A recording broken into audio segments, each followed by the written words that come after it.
Foundations of Amateur Radio. So, there's nothing on TV, the bands are dead, nobody's answering your CQ, you're bored and it's all too hard.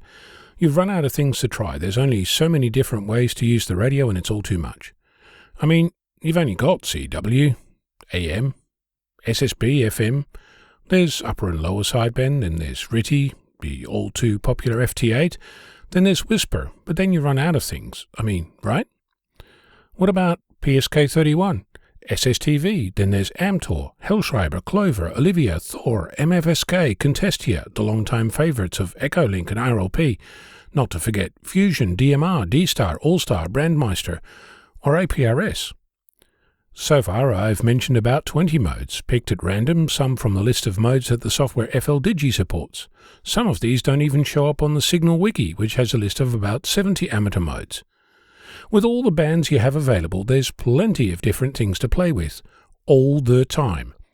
There's contests for many of them, so once you've got it working, you can see how well you go.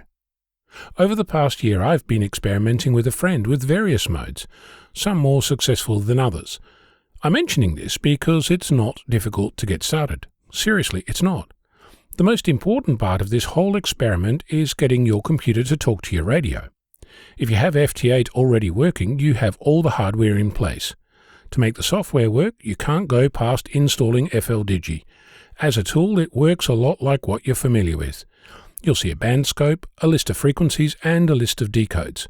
It's one of many programs that can decode and generate a multitude of amateur digital modes. If this is all completely new to you, don't be alarmed. There are essentially two types of connections between your computer and your radio. The first one is audio, the second is control. For this to work well, both these need to be two-way, so you can both decode the audio that the radio receives and generate audio that the radio can transmit. The same is true for the control connection. You need to be able to set the transmit frequency and the mode, and you need to be able to read the current state of the radio, if only to toggle the transmitter on and off. If you already have CAT control working, that's one half done. I've spoken with plenty of amateurs who are reluctant to do any of this. If this is you, don't be afraid. It's like the first time you keyed up your radio. Remember the excitement? You can relive that experience no matter how long you've been an amateur. Depending on the age of your radio, you might find that there's only one physical connection between your computer and the radio, either using USB or even Ethernet. You'll find that your computer will still need to deal with the two types of information separately.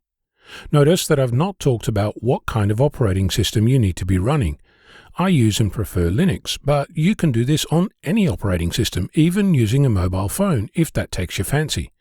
Getting on air and making noise using your microphone is one option, but doing this using computer control will open you to scores of new adventures. I will add some words of caution here.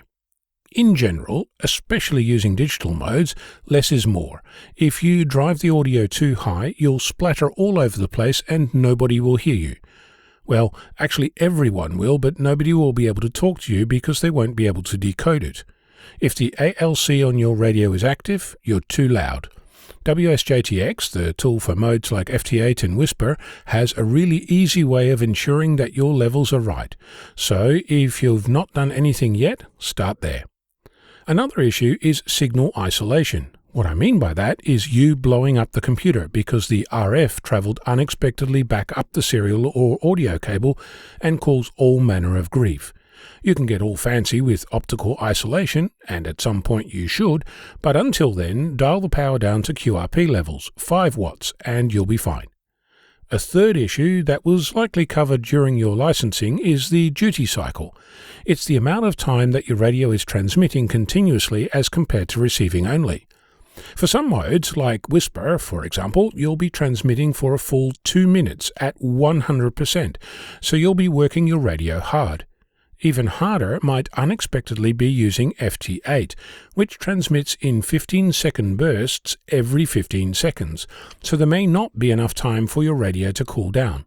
Investing in a fan is a good plan, but being aware of the issue will go a long way to keeping the magic smoke inside your radio.